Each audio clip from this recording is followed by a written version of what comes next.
What's up, everybody? This is gonna be my official first review of an action figure. I've wanted to, in the past, I've wanted to review figures. There's certain figures that I think are just amazing, and other figures that are disappointing. And sometimes when there's one extreme, something I may feel is real dope or something I may feel that is horrible, that's when I'm like, man, I want to just go on video and talk about this, one way or another. But I think there's some amazing people within the hobby that are reviewing already. So it's not something that I wanted to do on a full time basis. But this is one of those figures that I got last or 2 weeks ago. And as soon as I received this figure, I was like, "Word! This is a real cool beast." Got this from Rick Valdez, and he had posted it on the Daily Planet trade page on Facebook. So as soon as I saw it up, I hit him up, and we agreed on a price, and I had it at my doorsteps within a couple of days.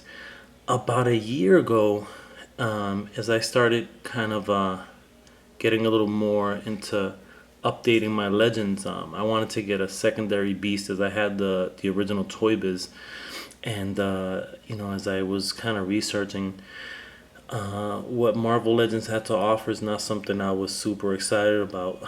And then I saw a picture of this somewhere, and then I figured out this was from not a Marvel Legends line, but a X-Men line, but it was created by Toybiz. So kind of had my eye on it for a little bit, and finally was able to grab it.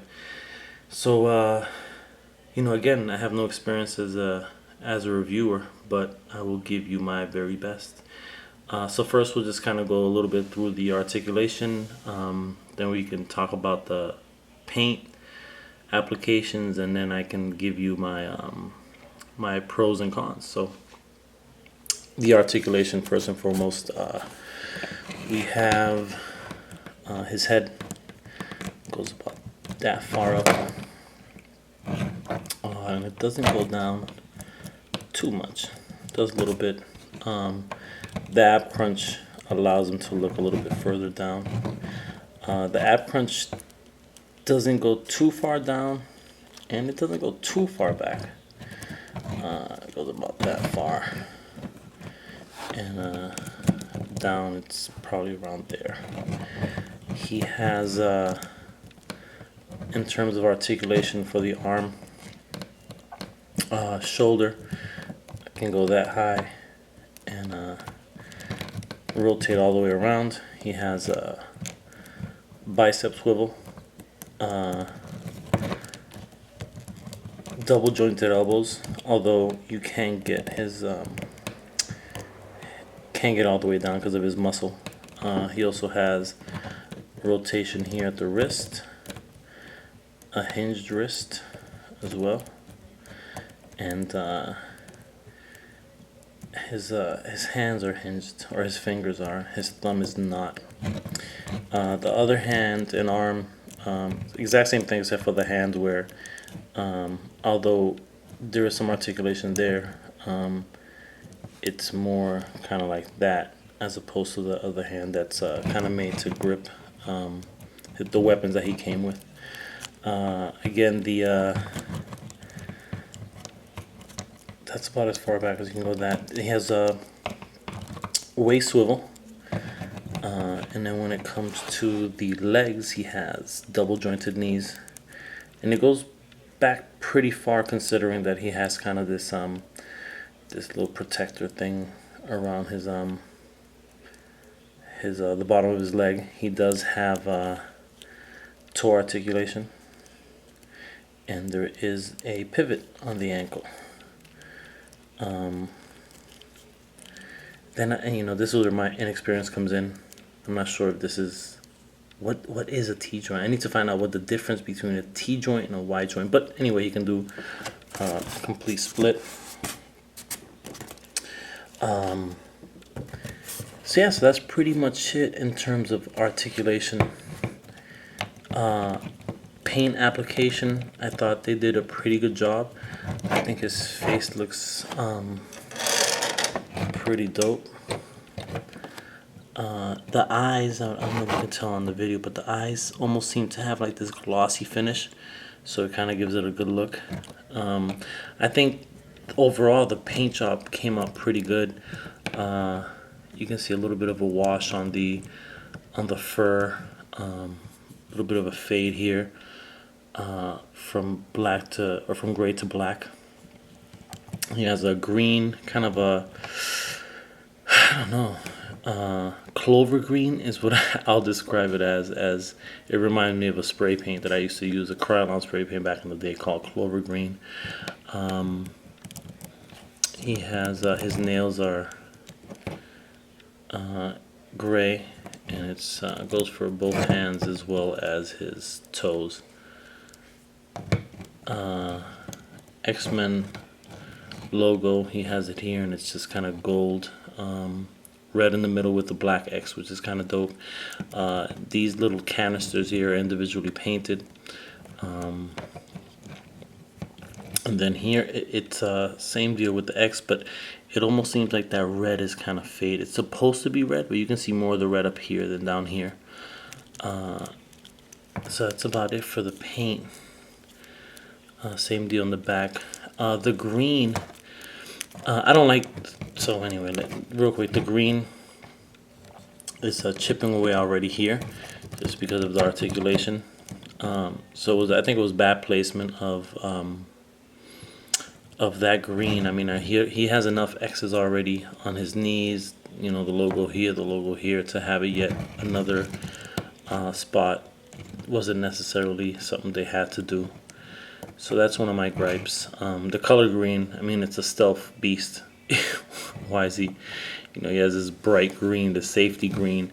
So I think it would look better if it was like a really dark red, or even a solid black, a glossy black or something like that, to kind of distinguish it from the other black. The sculpt itself is pretty dope. I love the, you know, he's a beast. So I just love how the muscles came out, and kind of let's see if you can see it here. Kind of how the pecs are, you know, just it's I think it represents Beast pretty well, in terms of him being, you know, he's a mutant, but he was a man first and foremost, and now he's you know, just this blue furry genius scientist dude. Definitely love these little compartments here. I've always liked, I'm a big G.I. Joe fan, and this is this is something that you would see in Joe's, and you know, he has these little compartments there. He also has this real cool you know, I don't want to call it a watch, but you know, obviously you can tell that he can control, there's some kind of controller here. He has this little rope that's around that I believe can be removed. It's pliable, it's kind of a rubbery type of deal. He also has this holster in the back where you can put one of his weapons. Yeah, so I think overall the paint job came out pretty good. The sculpt is good. I wanted, as soon as I got this, my first thought was, I want to take this green and I want to paint it. I want to give it another color. So I think this is going to be my first, not only my first review, but my first, not custom, but I don't even know what you call it, but just, you know, I want to change up the green. I'm not feeling the green at all. So gonna get some paint together and figure this out and eliminate that green. So yeah, so overall, I think it's a pretty dope figure. I'm glad that I finally pulled the trigger on it, and haven't been able to put him in these shots yet, as it's been a real busy month for me, but eventually I will. But before I do, I actually want to paint that green, and then he'll be ready to go. So yeah, and it came with this weapon that shoots a grappling hook. Not much I can do with it, but came came in the package, so Rick included it. So yeah, so I'm not again, I'm not, reviewing figures is not something I'm gonna do consistently. I think certain figures, I get them and I right away think they're really amazing, and sometimes one of the first thoughts in my head is, man, I want to kind of do a review on this. And sometimes I get figures that are so horrible that I want to review them as well, because it's the extreme opposite. So yeah, so I will, once in a blue moon, I'll review something. It may be new, it may be old, but the greatest thing about it is that it's my channel and I can do whatever the hell I want. What? Alright, y'all. Peace.